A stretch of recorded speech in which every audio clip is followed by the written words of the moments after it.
Welcome to Middie Buzz. How you doing? This is Blue Rivera, the co-owner of Blues Club and Sports Bar here in Middletown, New York. Hi, Blue. How you doing? Doing good, doing good. Hello, Middie Buzz. Hey, I got a few questions for you. People that don't know you, know your background. Really tell my audience where you came from and how you started being in the industry. Okay. I started about 13, 14 years ago. I got my first job as a street promoter, handing out flyers for Peter Gation, who used to own the Club Tunnel, Limelight, Palladium in New York. And, clubbing was very different at that time. And I kind of learned or saw what real clubbing was about. And I just took that experience and I kind of hung with it, making a little money. Then I started owning guest lists in city at like Sound Factory and Metro Lounge and a bunch of different clubs. I started having a following, and I started Blues guest list, and that's pretty much how I got into the promoting thing. Now, how did you get involved with Fever Records, though? How did I get involved with Fever Records? I was actually a sub-promoter in Manhattan, and the owner, Sal, I met him at a concert event at Copacabana, and we exchanged numbers, and I worked at Rummy Lounge for him as a doorman. I worked at a couple of his events, a couple of concerts, and then became friends with his old assistant, a girl named Erica Roman, and we became friends, and I just from being there, I guess, was part of the team. And for Fever, I ended up, after being a club worker, I ended up working in the office after Erica left, and I took her position as kind of a booking agent / assistant, and I worked there for many years. And I just kind of went up the ladder, and I became a road manager for Cynthia and for the Cover Girls, and I was a booking agent, and I learned the business, and then from there went on to work at a club, Salud, that he owns, and became partners, and I did that for about 2 years, and then I came up to Middletown. It's kind of like the short version. Now, quick question, because I know Salud is it's a regular club. Yeah, regular club. Now you come here, and now this is a gentleman's club.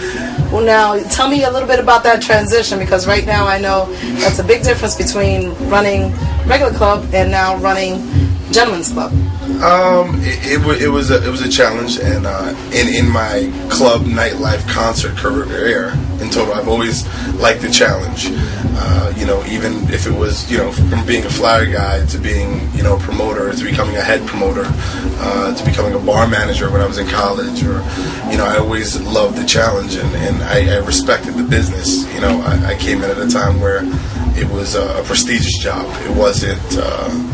If you had a cell phone and a MySpace or a Facebook, you were a promoter.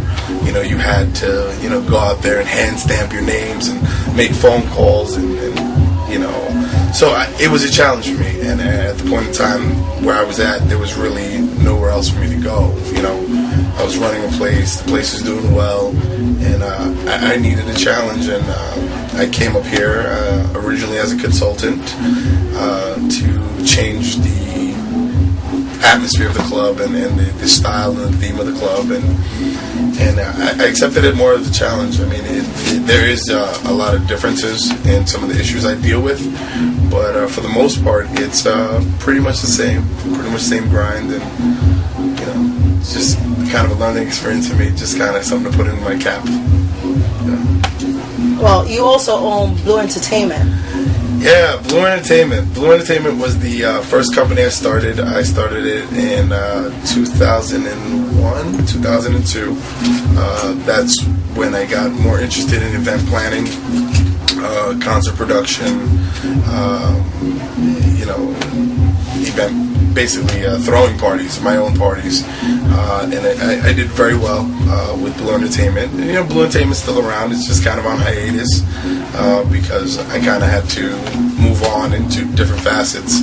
But Blue Entertainment was great and fun, and now moving between Blues Club and Sports Bar and I have a new project coming up, which is Blue York City Management, which is it's my own booking agency, management company for up-and-coming artists and for established artists. Now, what genre are you going with? Well, for the management company, we're pretty much going to fill in the spots that are left by the other larger companies. It's kind of going to be a one-stop for everything from Latin artists to hip-hop, to old school disco. There's really not a company that is personal, an independent company that caters to so many different genres of music. And not only that, in my years, I've been very blessed to have personal relationships with a lot of the artists, and it's kind of like I know what it's like to be on both sides. So I want my company not only cater to my clients, the purchasers, and the people who want to host events and concerts, but also help them consult, and also I have such a rapport of comfort with the artists that we can kind of combine those two to make a profitable and enjoyable experience for both. That's really my goal. Now, being a veteran in this business, what kind of differences or changes you've seen from when you started until now with regards to music? Well, it's different now. I think one of the biggest, it's actually really sad. One of the biggest things is there's no artist development anymore. I think a lot of record companies and even just clubs, they don't cater to the new artist. They don't cultivate the artist. They don't build them. They don't build the style. Right now with YouTube and everything, you're either an established artist and you're done, and you have a backing, and you have your own style, and you have your own sound. It's kind of like a one-stop shop now. Whereas before they would take in and bring in artists and work on their sound and find their niche. Now it's very quick. I've seen the record industry just dwindle to nothing. Sorry. I've seen it pretty much dwindle just in record sales, and it's not. I remember at a point in time where you could see whoever was hot at the moment. You could see them at your local club. The artists are not as attainable as they used to be, and that's kind of like one of my motivating forces for my new company, because I want to be able to bring artists or larger artists to smaller venues and really make it worth it for them. I just think the fan artist gap has widened a lot, and I think that there's something to be said for a good show, a good performance where everybody knows their songs, and it's more of a fan base than more of just the ticket sales. So that's how I feel. I've seen the difference change. Well, if there was somebody, a young cat coming in, and he wanted to get into the industry, what advice would you give him? Don't do it.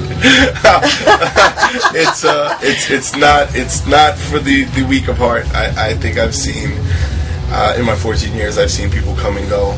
I think it takes a certain amount of just strength and fortitude mentally and physically. I mean, the hours are strenuous. In regards to booking and management, the traveling, especially if you have a family, it's tough. And to be honest, you just have to love it. And I've been blessed to have met people who love it and they've made it their life. And I think if you're going to do it, if you're doing it to make yourself rich, it's really not going to happen. It's not a 9 to 5. It's not something that you're going to just jump into and say, this is what I want to do. You have to respect it. You have to love it. And I just think there's too many people in the business that don't respect it and don't love it enough, that it's kind of tainted the business a bit. And I just want to bring it back to what it is, the essence of the industry itself. There's a lot of backstabbers and a lot of snakes in the grass, but there's still some good people out there. I think the artists realize that. I think the people who pay their money, who you're catering to, they're not just a commodity. They're just, you want to give them a good show. People I think they lost track of that.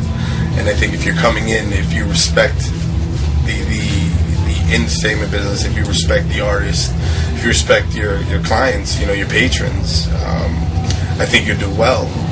It's not easy though. It's not an easy business to get into, and it's not an easy business to maintain. But knock on wood, I've got 14 years and maybe 14 years more.